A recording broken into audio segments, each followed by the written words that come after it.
So what we do, lock them up, throw them in jail. World's largest prison population of black folks right now. It's right here in this fucking country. Wonder why? We're fucking scared. Even the fucking police officers, the coward police officers that kill unarmed black people are scared. We're scared of that retribution, scared of that black vengeance. And then we project, then we pretend and project that black people are as racist as white people. Who the fuck ever taught a black person black supremacy? The first thing a fucking black person learns is why it's wrong to be a supremacist. They deal with that shit their whole fucking life. Why the fuck would they want them to act supreme? I ain't never heard a black person go around acting superior because of the color of their skin. If anything, they do the opposite. It's white people that are taught. I ain't saying black people can't hate. I ain't saying black people can't be angry. But hell, if they do hate, it's a hate that hate produces. It's an anger that anger produced from white supremacy, a culture and a system of white supremacy. It's a world. Until white people face that greed that they have. I gotta be on top. I gotta keep my white privilege. Oh God, I'm scared that the black people gonna kill me. They gonna come get me. They gonna snatch me up the way we did them. They gonna do all that dirty shit to me that white people have done to them. Stop being so fucking scared, man. Man up, woman up. We are a white supremacist nation, and we always have been. We have white supremacist institutions, culture, structure, power, psychology, everything, politics. Whitewashing is in everything. The media, education, history is whitewashed and biased. Education is whitewashed and biased. Entertainment is whitewashed and biased. I grew up with a sense of privilege, a sense of worth. But it took a long time for me to realize that there was a true struggle and a pain in America. This issue that we need to resolve. This black subjugation that is not fair, it is not right, and I wholeheartedly hate it. Being the underlying awful true nature of our country. Taught black people are too stupid to take care of themselves, that they need white people to take care of them. And if you look at it, if you think about what it's taken for black people to survive in a dominant white culture that has tried to enslave and murder them and brutalize them since the beginning, I wonder how any white people could proclaim to be able to help black people survive when they've had to survive since day one. Our word, rednecks. A lot of the rednecks are just, they talk a lot of junk about the Hispanic population. I was taught that black men are sexual predators. And it turns out that white men, since the founding of our country, systematically rape black women. So there we go. It's just the exact opposite.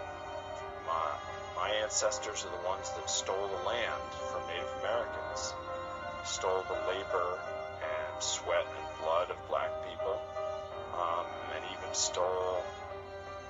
tore apart families. White people designed the black ghetto, and it's deliberately designed. And although we may look at the image of the ghetto and see a space of blackness, that space was designed by white people. We took over, we stole, and we protected our territory, and once we had stolen. So we're the original gangbangers, but we look to black people to blame for gangbanger culture. White supremacy and institutionalized racism guarantee that black people are at the bottom rung of everything. That way you get cheap labor, and there's always a working class that you can count on to do the things that you no longer want to do. If you are a poor black person in New York City, and you live, for example, in the Bronx, there are like 3 cops on every corner now. You can't really go to the store late at night and not be questioned, or looked at, or leered at, or suspected. You know, they're very nice to me because right off the bat they see that I'm white. And when that came into my awareness, I was like, whoa, it shouldn't be like this. It should not be like this. All Israel have transgressed thy law, even by departing, that they might not obey thy voice. Therefore the curse is poured upon us, and the oath that is written in the law of Moses, the servant of God, because we have sinned against him. And he hath confirmed his words which he spake against us, and against our judges that judged us, by bringing upon us a great evil. As it is written in the law of Moses, all this evil is come upon us. And the Lord shall bring thee into Egypt again with ships, by the way whereof I spake unto thee, thou shalt see it no more again. And there ye shall be sold unto your enemies for bondmen and bondwomen, and no man shall buy you. I am the Lord thy God, which have brought thee out of the land of Egypt, out of the house of bondage. And Moses said unto the people, Remember this day in which ye came out from Egypt, out of the house of bondage.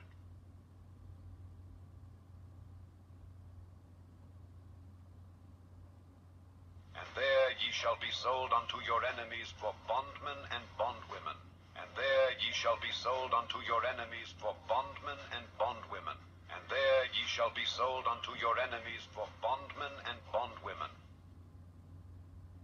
I will raise them out of the place whither ye have sold them, and will return your recompense upon your own head. And I will sell your sons and your daughters into the hand of the children of Judah. Therefore, fear thou not, O my servant Jacob, saith the Lord, neither be dismayed, O Israel. For lo, I will save thee from afar, and thy seed from the land of their captivity. And Jacob shall return and shall be in rest, and be quiet, and none shall make him afraid. Bruce, there is a true people of the Most High that is scattered throughout the nations of the earth this day. It is not whom that many people believe they are, such as the so-called Jews in the nation-state of Israel that we so see before us right now. I would interject that the true biblical Hebrews are the so-called African-American people that are scattered abroad throughout. That the black people that are here in the United States now are not African. I know that. The term African American is what the white man has pinned on them. Basically, I feel to try to keep hiding their true identity. They want them to think they're African, so they won't find out who they really are. So I know, and I wanted to clarify that I know the black people here are the true Hebrew Israelites. Yeah, Revelations 2 and 9 states, the people over there, and you can put together, are the synagogue of Satan. They're, the Most High knows the tribulations that the true Israelites are going through in these times, the slave ships, all the way to Planned Parenthood, these vaccines, the rich oppressing these people who just so happen to be the poor of the earth. It's discrimination, lynching, so many terrible things that the other nations have conspired against these chosen people of the Most High. My nationality is Edom. We're the descendants of Esau, and whom most people in this earth call the white people, or the white race. But the Edom in the Bible comes from Esau. He is the twin brother of Jacob, which you can read about in Genesis chapter 25. Esau came out red and hairy like a garment, and his blood showed forth through his skin. So he was from there called Esau, because it means red. And you'll notice that white people, when they get angry or whatever, their skin turns red. Any type of skin condition, it'll be red. It's a biblical description, so you can know who these people are in the earth at all times, even these times, the end times. So yes, I am an Edomite.